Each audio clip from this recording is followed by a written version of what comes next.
This is the Ted Wallachin Podcast.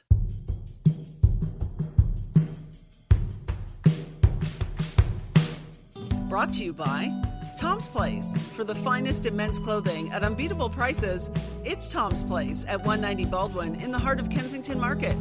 Tom's Place will suit you. And Halenda's, the meat people. Enjoy their award-winning products at selected Metro, Sobeys, Fortinos, and Foodland locations.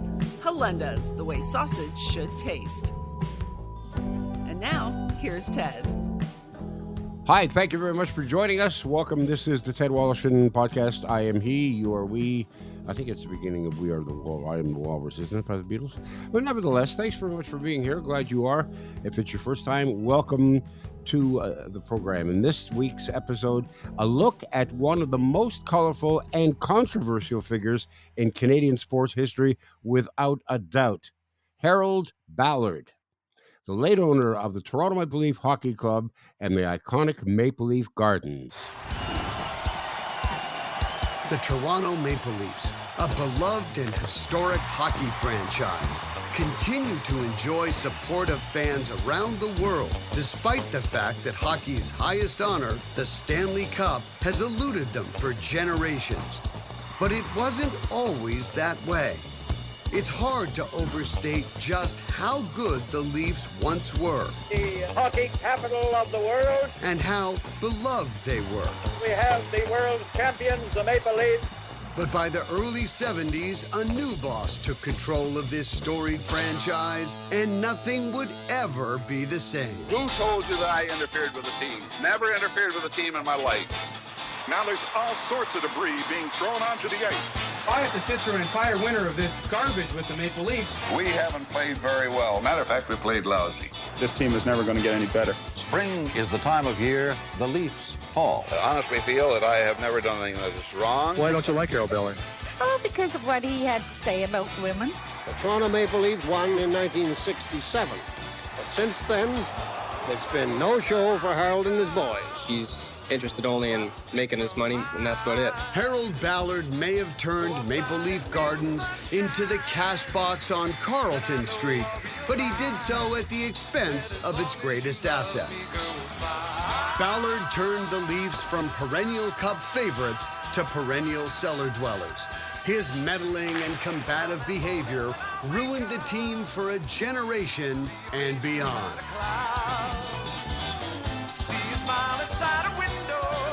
Do I have one word to describe him?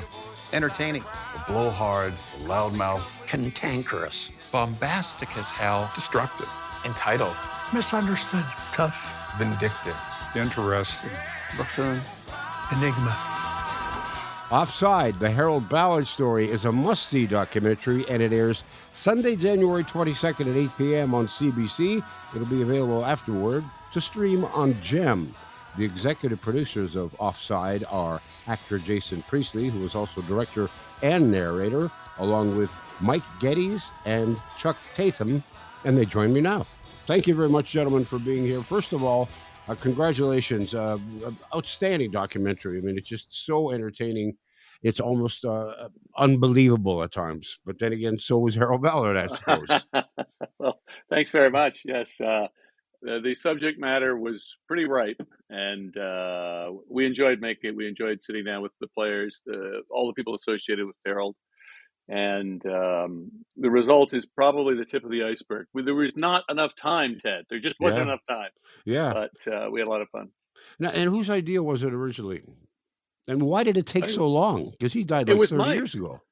Mike, you recall you came to me at the Polo Lounge in Beverly Hills. Yeah, that's right. How many years ago was that? But I don't know. As a producer with a production company, you're always on the lookout for things that people haven't done. That's kind of the first test. Mm-hmm. And surprisingly, to your point, Ted, Harold died in 1990, and his story is fantastic. And as an individual, he was as big a character as this country could yield. And yet nobody had really done a deep dive on a story about him. There'd been, obviously news pieces and so on. Mm-hmm. But when you put it all together, there wasn't enough time in the 90 minutes. We could have gone many, many places, but we had to do it inside the lines, inside of 90 minutes. And you're talking about really a kind of a 30-year span that we covered between, let's say, the mid 60s when he really took the reins and got into his executive VP role to when he died in 1990. You talk about the fact that there's been much written about Harold Ballard. I recall on the first year anniversary of his death, a sports writer for the Toronto Sun, I don't recall his name, did a story about going to Harold Ballard's grave, Park Lawn Cemetery in Etobicoke, to visit with the grave. And as he paints the picture, it's dark, it's cold, it's raining, there's lightning. He goes to the front office. He says, "Where's Mr. Ballard's grave located?" And the guy at the office says, "He's in section F." And the writer says, "Well, that makes sense." It does. I'm reminded of, and you must forgive me, one of the obituaries for Ballard. One of the big Toronto papers said Ballard was predeceased by his team, which I thought was pretty good. Yeah. But the Leafs were so bad. They were just so bad for so long, and I grew up in Guelph, so I was 1 hour from ignominious last place, crappy, terrible hockey. And they talk about this, the great curses in sports. There was the curse of the Bambino, the Babe Ruth curse after Boston traded him to the Yankees. And now they talk about, here in Canada, we talk about the curse of Harold Ballard and what he did to the Leafs, because he took over the team just several years after they last won the Stanley Cup back in the early 1800s, I think it was, it seems. Anyway. Yeah. All it will take one Stanley Cup to exercise that curse. Yeah. That's a hard cup to win, maybe with the toughest in all of sports, quite frankly. But it's out there, and it's exciting, this documentary, for a whole generation younger than us. They've heard about this curse, yet they probably don't understand it. They've heard of Harold Ballard, but they probably don't know much more than that. Mm-hmm. This will fill in a lot of blanks, this documentary. Yeah. That's exciting. I was curious, right at the outset of the documentary, you open up with the music of Lighthouse and the song "One Fine Morning." I thought, why that song? It's a great song. That's a great question. Yeah, I take full responsibility for that. I just think, first of all, it's Canadiana from the era. Yep. It's a great song to open with, tons of energy. Mm-hmm. But then, the Leafs were kind of Harold's, best gal. And lo and behold, he woke up and the Leafs landed in his lap. Yeah. And, it just seemed to make sense to put that song in. And there's not really much more to read into other than that. And, to be perfectly honest, I love the song. Yeah, no, so do I. And I love Lighthouse. So it works for me. Let's go back and establish a bit of a timeline here. Ballard came from a fairly wealthy family. His dad manufactured sewing machines, and I guess he had manufactured machines that made ice skates. And Harold went to UCC, Upper Canada College, or Upper Income College, as I like to call it. And he invented a machine that cut hot dog rolls for Shopsy's Deli specifically.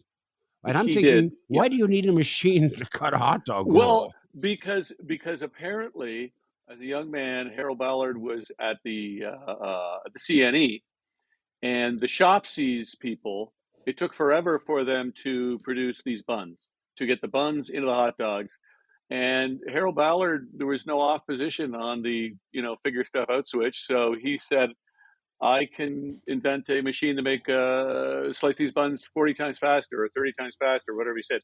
And as it turns out, he did indeed. Yeah. And the Shopsy's people loved him ever since. But it was, interestingly, he did have money. He did have come from a family of means. He didn't have to do this. He took over his father's business and did extraordinarily well. I think, frankly, it sort of bored him. And he was one of those guys that wanted excitement. He wanted to be in the front page. And in the research, you find that, you think of a guy like Donald Trump, you think of a guy like George Steinbrenner. He liked being on the front page, I think, I dare say, more than winning hockey games. And that's the way the guy was built. So. Well, statistically, that can be proven, yes. Yes. The Leafs during his tenure had the same winning percentage, I believe, as the Washington Generals. who, as we recall, played the Harlem Globetrotters. But That's funny. But he was an extraordinarily, well, you got to hand it to him, extraordinarily innovative, forward-thinking guy who single-handedly destroyed a hockey franchise, which in and of itself is quite an accomplishment. Well, listen. Speaking of hot dog rolls, fast forward 30 years, Chuck's got a fun anecdote. Which one was that, Mike? You attended the game with your brother at the start of one season. Oh and you my God! We were it was one of the early games in the season, Ted. I was with my brother Jamie. These buns were concrete, and it was obvious they were last season's buns. Mm-hmm. These buns had summered at 60 Carlton Street in the bowels of Maple Leaf Gardens. Now, this is when my brother and I would find whatever money we could to get tickets, and we were in the back row because Ballard, as you recall, charged through the roof, and the team was lousy. Anyway, we sat so far back in the top row of the Grays that my brother said the hockey action is like a light from the sun. We're seeing stuff that occurred 8 minutes ago. So but we had fun. What we could see of the Leafs from 4 miles away, eating stale, rock hard buns was a lot of fun. Yeah. I remember going, we used to live in a neighborhood near where Stafford Smythe lived. And I remember going trick-or-treating to Stafford Smythe's house, and he was giving away Cracker Jacks. And I thought, wow, that's great. Oh. And you open up the box and see, well, what kind of prize did I get? And it's a little piece of paper on there saying, we have removed the prize so that no one throws these on the ice for the safety of the players.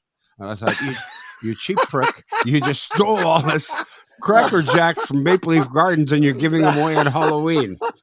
Oh, that's good. Yeah. That is good. So 1930 rolls around. Ballard becomes a coach for a minor league hockey team, and then eventually slides into the role of president under the Toronto of the Toronto Marlboros under the aforementioned Stafford Smythe.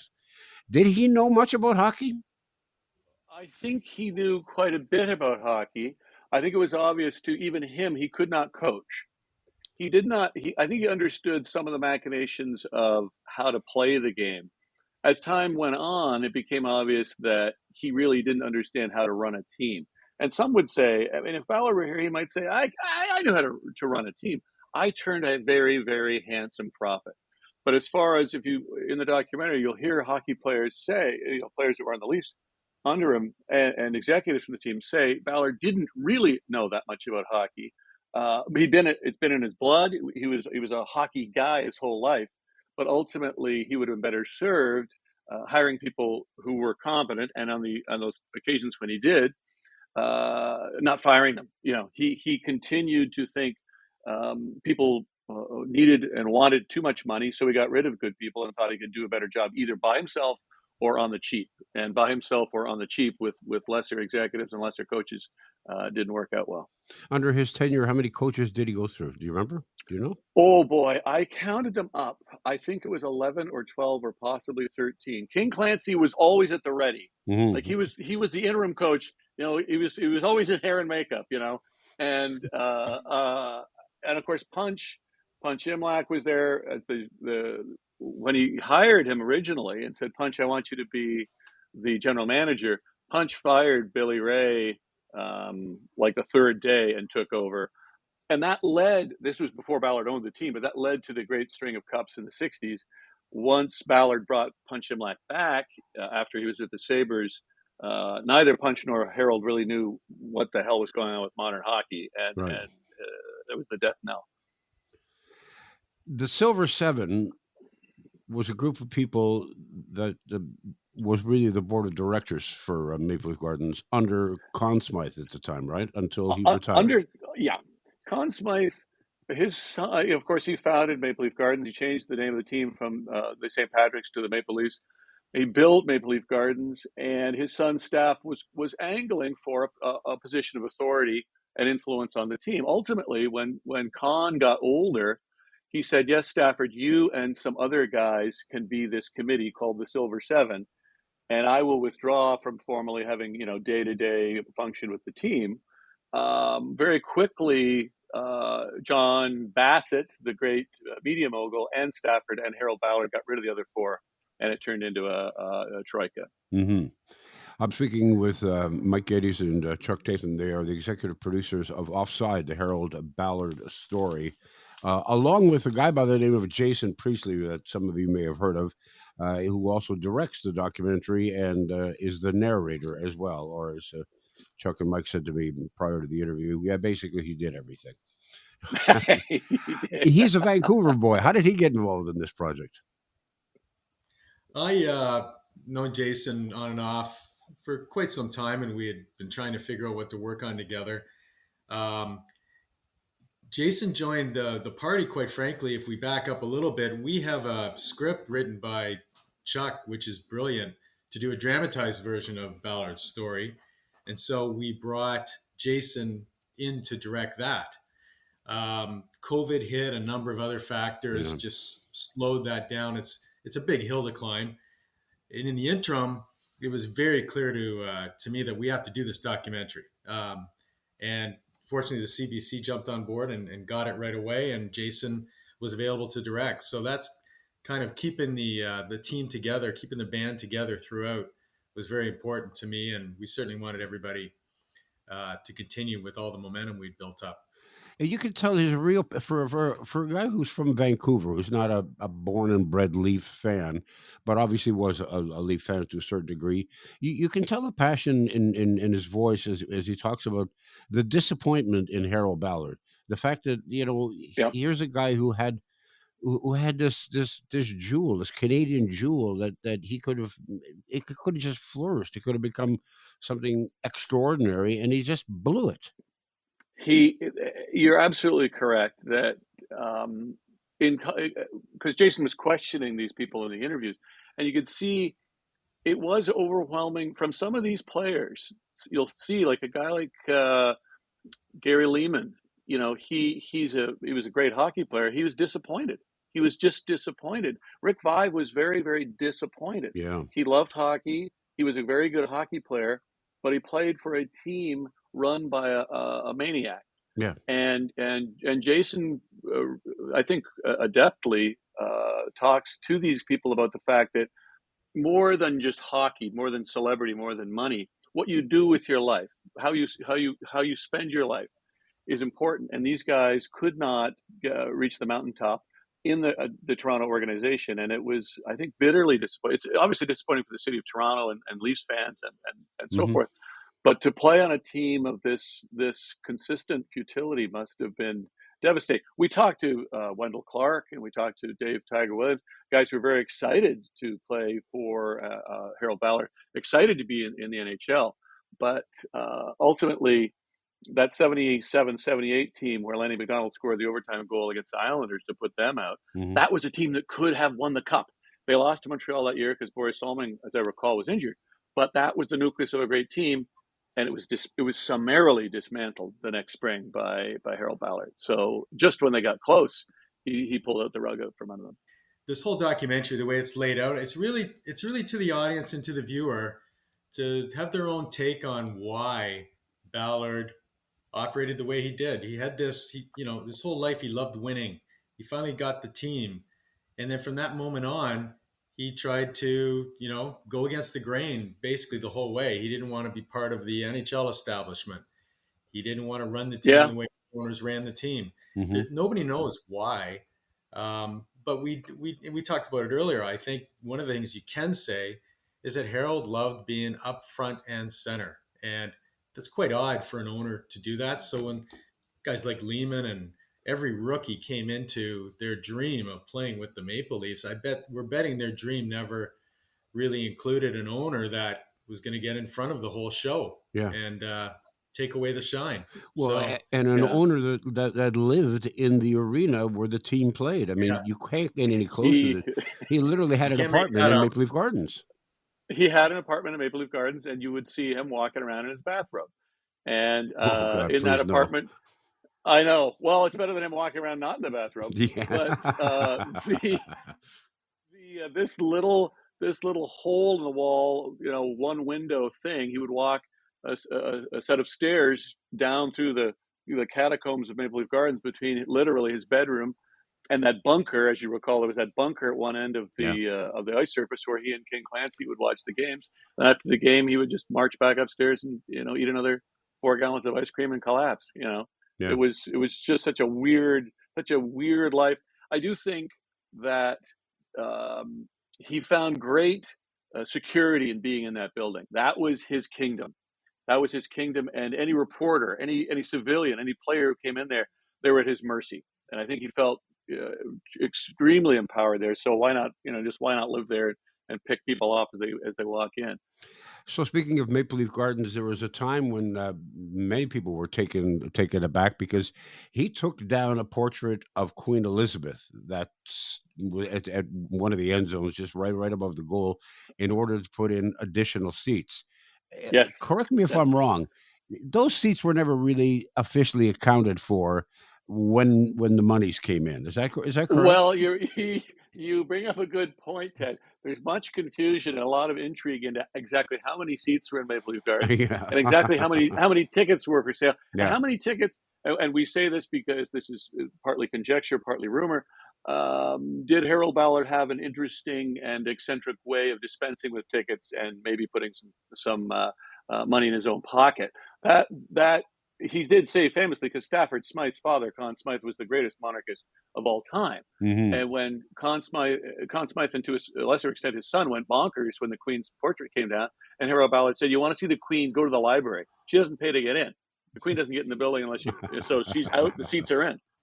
It's amazing. So then comes out one fateful day when the RCMP raid Maple Leaf Gardens, and they bust Stafford and Harold for misappropriating funds. It was additions to houses, things that they charged to the team. We're not entirely sure ultimately who sort of prodded whom, but I think they both thought they could sort of get away with this. There was an accountant with the team. Len Coates was the guy's name, and he famously said, "I can't sign off on these receipts." And Stafford Smythe said, "Oh, if you don't sign off on these receipts, you can, you're packing your bags." And indeed, he did pack his bags. These guys did know what they were doing, and they were ultimately caught for, I think it was grand larceny and embezzling. And Stafford Smythe famously, of course, Ted said, "I'm not going to prison. I'll never go to prison." And he, true to his word, he died before he was sentenced. So the ultimate sacrifice. Yes. That's one way to not go to prison. Yeah, exactly. Well, and then Ballard, of course, went off to Kingston for a year, where they made him the accountant of the supplies. So what? Jeez. So they said, "Wait, what is this guy in for?" "I don't know. He stole a lot of stuff, embezzling, shady bookkeeping. Let's make him the accountant." Yeah, so that was. And he was in Millhaven, you said, right? Which he referred to as a high-class hotel. He said he got steaks, a colored TV. He had the time of his life. There was absolutely no way to confirm this. Yeah. But it got him on the front page. King Clancy went down with great frequency to visit him. He got 3 years. He only stayed for 364 days, I guess, for good behavior, whatever good behavior is in Harold Ballard's world. But Bill Ballard, his son, ran the team in his absence, and by all accounts did a very good job. So there was the thought that upon Harold's release, he would come back and work in conjunction with his son. But of course, when he came back, he booted Bill out. And Bill Ballard was really a quite formidable promoter. He went on to form along with Michael Cole, CPI, and they ran every concert that went in and out of Maple Leaf Gardens. And he was really the better promoter of the two of them, between him and his dad. But when his dad comes back from the Slammer, he says, "Okay, thanks, kid. See you later." And that was it. Yep, that was it. Sorry, Billy. And the relationship with his kids was tricky. It was very tricky. I think Dorothy, their mother, who died of cancer in, I think, 67 or 68, sort of was the glue. In her absence, when she passed away, I think it was fairly obvious that things sort of got sideways, particularly later in life when Harold Ballard had a girlfriend named Yolanda McMillan. There's a And I documentary don't know. right there in itself. I don't know if we have time, Ted, to do the Yolanda story, but she apparently showed up on his birthday one day. I don't know, it was like his 79th birthday or something, with a cake and said, "I want to give it to Harold." And they said, "Who are you?" She said, just let me give the cake to Harold." And apparently she never left the building for the next 9 years or whatever it was. So Well, her name was Yolanda McMillan, I think, and McMillan, yes. And so she changes her name to Ballard. Now, right there, if I'm Harold, I'm thinking there's a couple of the screws loose here, at least a couple. But you'll see there's evidence to suggest that she was good for Harold as far as keeping him medicated and getting to the doctor. And other people say she might not have been so good for him. But she came, as somebody once said, they deserve each other because she was a felon. She had been arrested for, I believe, forging a will at some point down in the Windsor area, as I recall. So birds of a feather evade the police together. And that, of course, drove the family, the kids, nuts, knowing somebody had moved in. And that's when Harold's, I think, personality was starting to decline, and his capacity, cognitive capacity, was declining. And she probably identified that. So it was a mess. Yep. Yeah, absolute mess. Well, Bill Ballard was charged with assault for punching Yolanda. I mean, they had some real brawls. It was Harold Ballard. You can say this about him: he didn't know how to run a hockey team, but he also didn't know how to run a family. So, right. and his closest friend through all of this is King Clancy, who I never met, but it seems to me he could have been one of the sweetest guys on earth. And how the heck the two of them were such close friends is beyond me. Yeah. I think there is a theory that Harold needed somebody. Yeah. He needed somebody. He had his wife, and his wife went away, and he had Stafford Smythe, and Stafford Smythe died, and then he got King. You're right. King Clancy, by all accounts, was the salt of the earth, the funniest, nicest guy in the world, and he's a Hall of Famer for playing and coaching and refereeing. But they were Tweedledee and Tweedledum. They were inseparable. And when King Clancy passed away, that's when, to Mike's point, Ballard was very bereft and sort of fell into the clutching talons of Yolanda.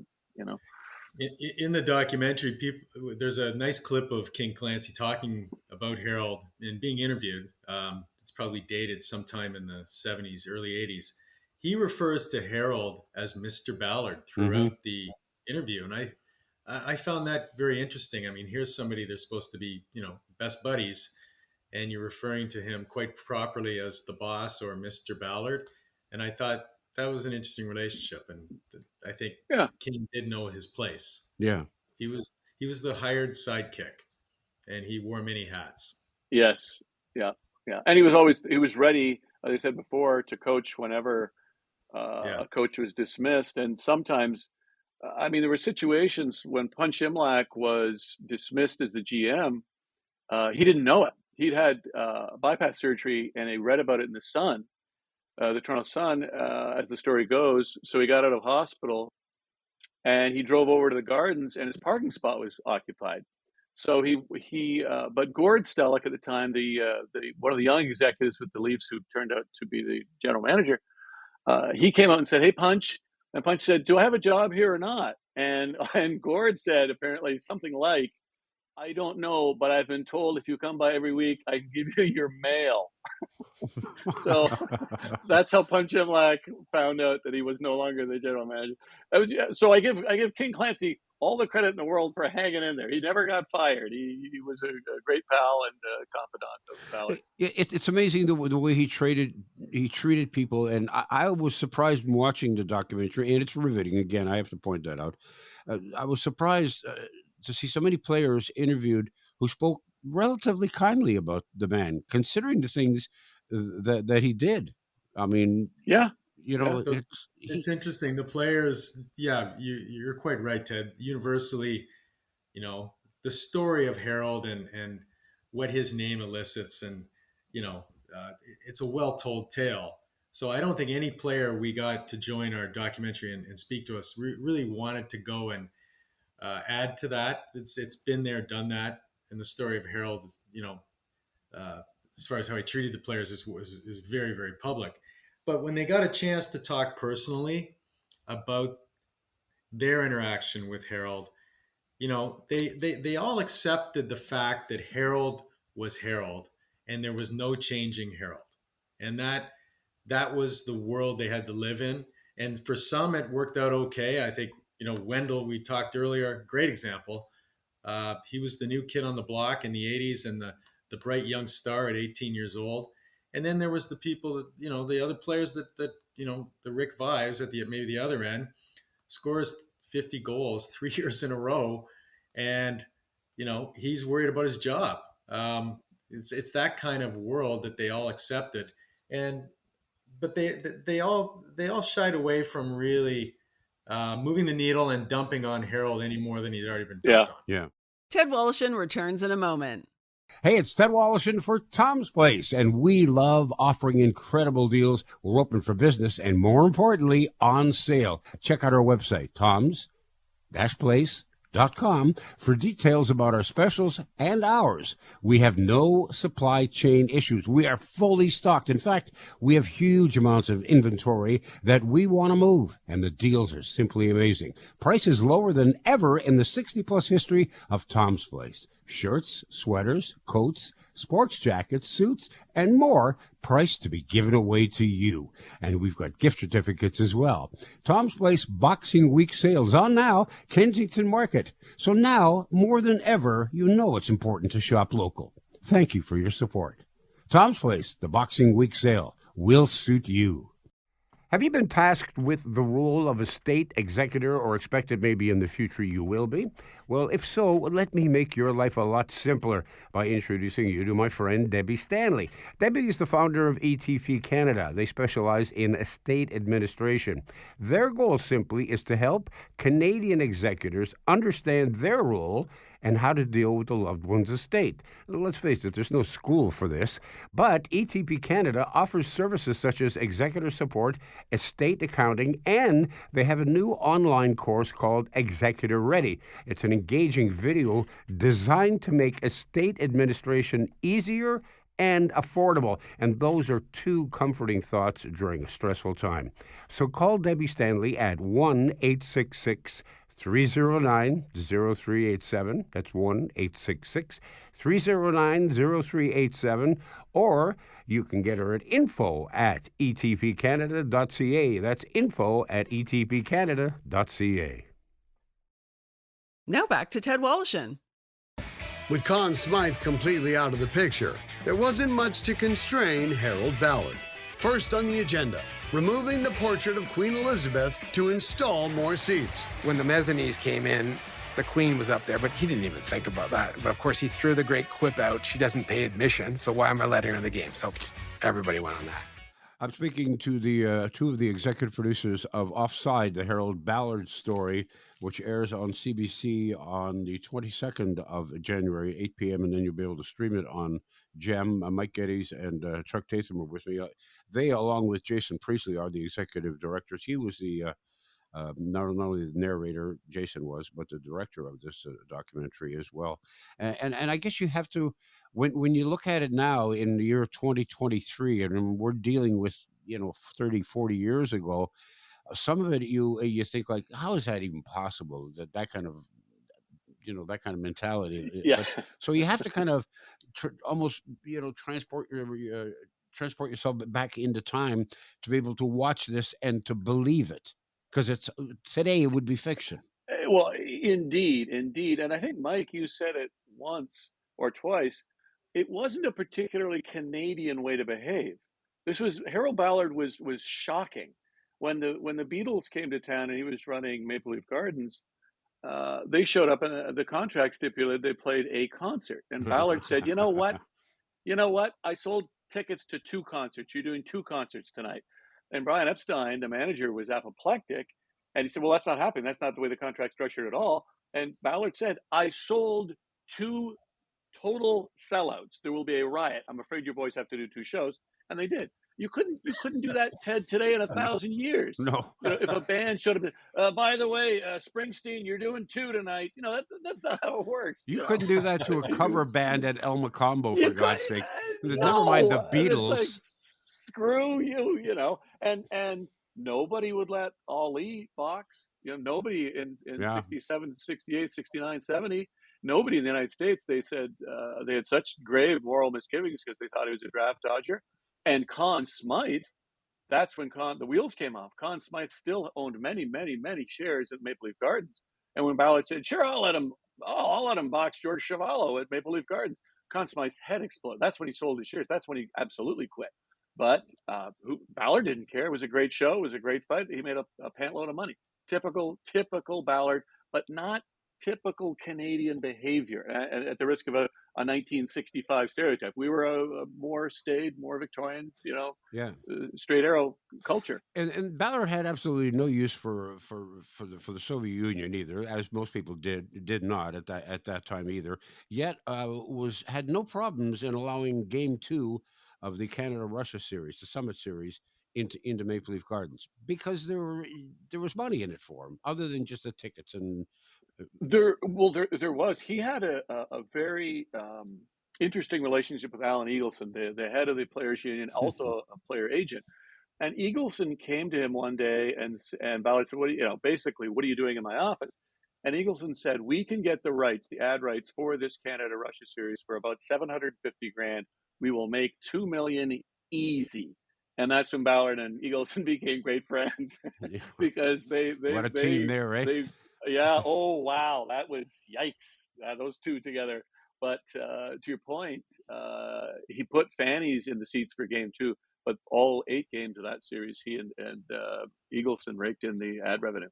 And the thing that blew me away is that he had been charged at this point, and he was facing the 3-year sentence, and yet he still managed to go to Moscow to watch the series of games in Moscow. How do you let a guy out of the country who's been found guilty and is about to go to jail?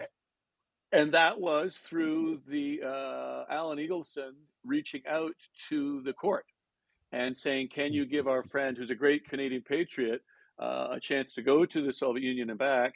And I think it was Judge Damon, his name is Deyman, who said exactly what you said, Ted. You expect me to let a convicted felon go to the Soviet Union before sentencing? And Eagleson said, yes, please. And that's what happened. I think the thinking might have been that Millhaven was still better than yeah, really. He's going to stay in the Soviet Union. Yeah, he's not going to stay. Yeah, I guess you're right. Yeah, if you were going to escape custody, I could think of a lot better countries to move to than the Soviet Union. But Brezhnev era Soviet Union, that's not what you want. Why did he not want to spend money? Because he could have spent money. He had the money to spend to make this team a contender for a long time.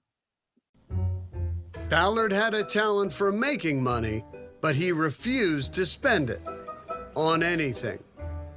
You combine his cheapness, which showed up in kind of significant hockey ways, but also in kind of penny ante ways. He nickeled and dimed like crazy. But remember, there's no salary cap in that era, right? There's no salary cap at all. And the Toronto Maple Leafs drove more revenue by some multiple than any other team in the National Hockey League other than the New York Rangers. They had an enormous financial advantage up until the cap. All through the 80s when they were terrible, they still had that enormous financial advantage over everybody else in the NHL. There's no reason why they couldn't have spent money where you could spend money. He wanted to keep things on the cheap and make sure that there wasn't plenty of money for himself and the company. You must have 15 scouts. Most people around the league say Leafs don't have enough. Well, that's all right. Who's got more? Calgary, Edmonton. What have they done? They're in first place. That's all right. Well, they can stay in first place. Some of their scouts I wouldn't want. Oh, Ted, we are going to need a team of psychologists on this one. It's a great question. It's a great question. When the extraordinarily wealthy are extraordinarily cheap. And some would say when you come from poverty, that's how you are. But he didn't come from poverty. That's the crazy thing. Yeah. He was raised with money. He knew money. And now he did quietly give a lot of money to charity in his defense, and he also did not want to broadcast that. So there's a lot of money given to a lot of people over the years. When asked about it, he said, "Well, I revel in my reputation as a crank, and if the world thinks I'm a softie, I'm screwed." And but I don't know why he was so bloody cheap. You know, you look at a guy like Ballard, and you look at other people that we've witnessed in our time, including, and I know this is going to piss some people off, but Donald Trump. uh, who are just so full of themselves. Trump wakes up in the morning and thinks to himself, how can I go on Twitter or how can I go in front of a microphone and show everybody what a nice guy I am and how generous I am and how giving I am? And yet here's Ballard, who behind closed doors is a generous and very giving man who can't wait to open up the door to be a prick. Yeah, well, but I think it's a great point. It goes further. And one of the big takeaways for me in this documentary, when we did our deep dive, Ballard figured out how to play the media like a fiddle. Yeah. Very early. And, it was an interdependent relationship. The love-hate went both ways. They both understood, the media and Ballard, that they needed each other. Ballard having the upper hand because, Maple Leaf Gardens, the shrine of all, they needed that access, and he had the keys and the lock to the door. So he knew how to play that, and he got headlines at the drop of a hat. I mean, the amount of anecdotal stories that Chuck and I and Jason have received since it's been known we're working on this has been astounding. I mean, everybody seems to have a story. You've had a few in this conversation, Ted, about Harold. Everybody does. Yeah. And I mean, there's one that I quite like, and we didn't get it into the documentary for a few reasons, but rumor and folklore says that the McGill Club in Toronto went up for sale. The McGill Club being a private woman's place to hang out, a sorority of successful feminists in Toronto. And they had a beautiful building downtown. It went up for sale. Without making a formal approach, Harold announced to the media that he is buying it, only to then state that the moment he takes possession, he's going to turn it into a Playboy club. I mean, there was no truth to this. He had headlines from this just to piss off a whole, group of women that, is well known he's a misogynist, but the media took the bait. And I think that was Harold. He could get up in the morning and play his fiddle and get what he desired by the end of the day when they went to print. Yeah, and because it was what he knew how to do. He didn't know how to run a hockey team, and we touched on it earlier. There was the Silver Seven. Then it was Bassett and Stafford and Ballard. Then they bought out Bassett, and Ballard thought he had somebody to help him run this team. He thought his buddy Stafford would be there, and then he went away. He died. Then he had to run a hockey team. And in the absence of knowing how to run a hockey team, he knew how to do things like annoy the McGill Club. That was his forte, and he knew it. Yeah. If Harold Ballard was around today and Harold Ballard owned the Leafs today, how much different would this whole scenario be, given the obvious that you wouldn't be able to get away with some of the things that he said? Like, he was asked about why women shouldn't be allowed into the dressing room, and his answer to that, which was never made it to air but makes it to the documentary, where he talks about the size of a man's member. And you wouldn't be able to get away with that. Would Harold Ballard be active on Twitter? Oh my God. He would, the minute somebody showed him how to do it, he'd be so active on Twitter that you wouldn't believe it. But here's the thing. The Cubs, of the 80s sort of showed you, and sort of the Leafs of the 70s, if you fill the place, it doesn't matter about the quality of the team. If Ballard was around now, the Leafs, I think, would stink because he's so cheap and he doesn't pay the players. And I think the place would be empty. I think you would have real problems being this shockingly cheap as far as playing players and coaches, because Toronto just wouldn't tolerate it.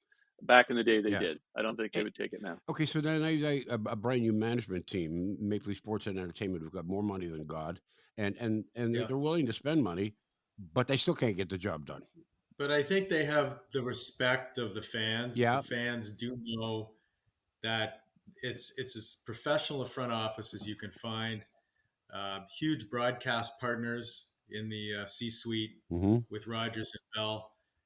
I think for this young generation that will watch this documentary, that's all they know is Maple Leaf Sports Entertainment.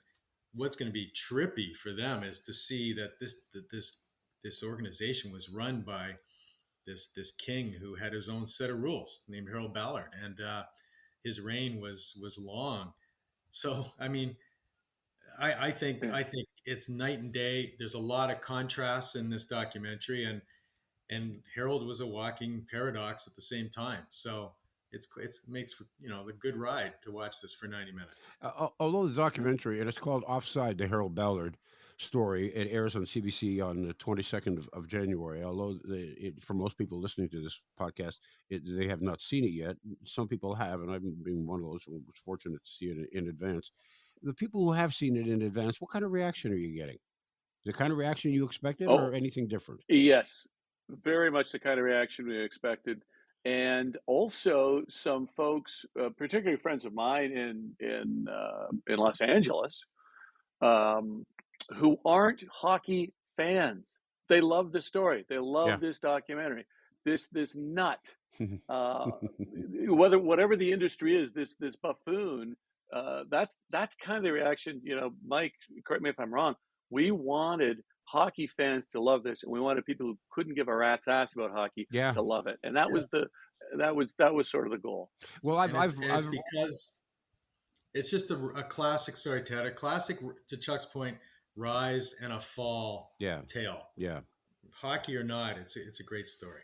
If you're a young Leafs fan, this is the thing that blew my mind. I grew up with, my dad was born in 1927. He said the Leafs were really, really good. They won a lot of cups. And I said, I find that unfathomable, Dad. This iteration that I'm seeing now was terrible. The Ballard trough, because the Leafs were good before Ballard, and the Leafs are good now. The documentary tells you that terrible, terrible bridge between those eras. Yeah.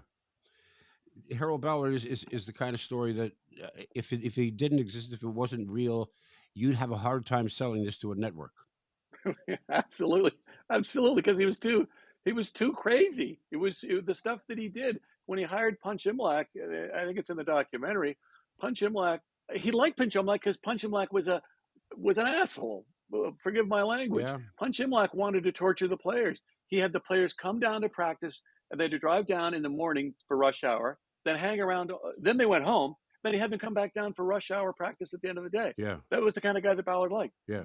Just weird medieval sensibilities. And at the same time, he had one of the greatest coaches of all time, Roger Nielsen, and he treated him like crap. I mean, he wanted him to come back to reclaim his job, to come back to walk behind the bench, the Leaf bench at the beginning of a game with a paper bag over his face. With a bag over his head, because Jim Gregory was the general manager, and Jim Gregory was apparently an extraordinarily brilliant guy who was was always contradicted and overruled by Ballard. But anyway, when Ballard decided to get rid of Roger Nielsen, who was an extraordinary coach, there was no replacement. They couldn't find a replacement, and the next game was coming up. So Jim Gregory was tasked, the great Jim Gregory, the esteemed Jim Gregory, was tasked with going to Roger Nielsen and saying, wouldn't it be great, these are the words of Harold Ballard, if you put a bag in your head and came out before the national anthem, you took it off and got a standing ovation. And to his everlasting credit, Roger Nielsen said, I will come out behind the bench and I will coach the game. I will not wear a bag on my head. And when he came out without the bag on his head, he got a standing ovation. Yeah. Because he was basically standing up to Harold Ballard. How belittling is that? I mean, that's unconscionable. I mean, on the documentary, Mike only had me work with a bag in my head about 2 or 3 days, and it was humiliating. I mean, never really had to walk out into public with it, just at home. Just around the house. I'm curious, from start to end, how long did it take to produce this documentary? Well, when we started, I was a brunette. He's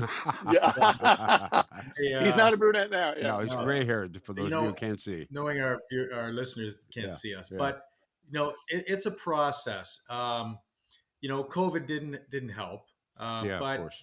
It was about a 2-year process. We shot a lot of the interviews in 2021. in a motif that was of the era in some of the old rooms of the Royal York that hadn't been renovated yet. We shot it in the bowels of Barbarian Steakhouse, a place the Leafs used to obviously visit pre and post game. And, that a lot of that was done in 2021. So it's a process, and here we are today in 2023 for its debut on the CBC. Yeah. So and it's my first documentary, Ted, because my whole career I've been a sitcom writer, and and we should point this that really out for the intrigued people. me. And I find this kind of interesting. And I'm sorry to interrupt you, Chuck, but you worked on Modern Family, Arrested Development, How I Met Your Mother, and I'm looking at all those things, and I'm thinking, is there a thread in here somehow? And I'm thinking, well, Arrested Development, Arrested. I mean, that makes sense right there. That's for sure. Modern Family, well, I guess maybe. And How I Met Your Mother, I guess that would have been Bill's story about Yolanda. Exactly. That's well observed. That's very well observed. I knew the Ballard story, and it was nuts. So when Mike said, "What about a show about Harold Ballard?" Because if anybody came to me to do a documentary about trout fishing or drywalling or something, I might do it, because those are both extraordinary topics. But this guy was so nutty. It fit my sensibility. Yeah. I wanted to get involved with this clown, because that's sort of what I do. Is there enough footage for you to put out a part 2? Oh, I mean, you can't change the story, Mike? but no, I think this documentary, we've put a button in it. There's nothing to tell past Ballard's death, and now the team's in a whole new chapter, obviously, as we've talked about. But really, where our efforts are being focused is in a scripted version of this story, as a kind of a 4 by 1 hour close-ended miniseries, taking us along the same path we did the documentary, but casting, and as I said, we've written a pilot script. Chuck has brilliantly funny, and it's really an approach to this story that it deserves. You can't have a serious drama about Harold Ballard. This is a hilarious drama. And it's not unlike The Staircase, Ted. If you're familiar with The Staircase, the documentary, The Staircase, the documentary was so good and so compelling that HBO said, let's do a series about it. And that's what we intend to do. We've done the documentary. Let's do the hyper stylized, somewhat fictionalized version. Do you get any pleasure out of thinking that somewhere, somewhere in Section F at Park Lawn Cemetery, Harold's spinning in his mausoleum and getting really pissed off that you guys are making money from him? Well, I will say this: I think Harold Ballard will be over the moon. I think he'd be okay if we made some dough on this, because his name is going to be. We're talking about Harold Ballard, so I'm surprised he doesn't climb out of his grave and hug us, frankly. And then, as a documentarian, I would say my first words would be, "What money?"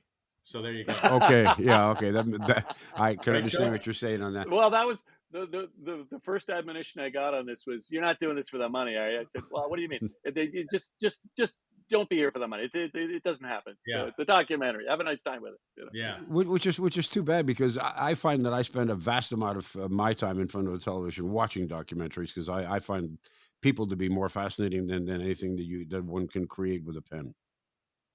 I agree. The golden age of documentary storytelling, and there's no end in sight for the reason you just said. As you pointed out, Michael, and I'll reiterate that you don't have to be a hockey fan to watch this. You don't even have to be from Toronto or from Canada, for that matter, or even ever heard of Harold Ballard. The story will carry you from beginning to end. It's extremely well done from all aspects of it. The story is unbelievable. It's riveting, and I recommend that everybody watch this. And in fact, I think this should be shown in classrooms once you get to about grade 12, because some of the language is a little questionable for a kid in grade 4, but it'll be the first R-rated classroom film. Phil. Yeah. It is. Thank you, Ted. Thank you both for doing this, and thank you for doing this interview. I appreciate you taking the time. It's been a real pleasure for me. Again, Offside, the Harold Ballard Story airs on CBC on January the 22nd at 8 p.m. and then it'll be available to stream on GEM. Gentlemen, all the best to both of you. Thank you. Thank you, sir. Thanks very much. So once again, thanks for being with us. If it's your first time here, we appreciate it and hope you come back and hope you recommend our podcast to your friends. And don't forget, follow us. Also, don't forget, if you get a chance, go online, fill out your organ and tissue donation card. You could change or even save a life. Have a great week. The Ted Wallisham Podcast has been brought to you by Tom's Place. For the finest in men's clothing at unbeatable prices, it's Tom's Place at 190 Baldwin in the heart of Kensington Market. Tom's Place will suit you.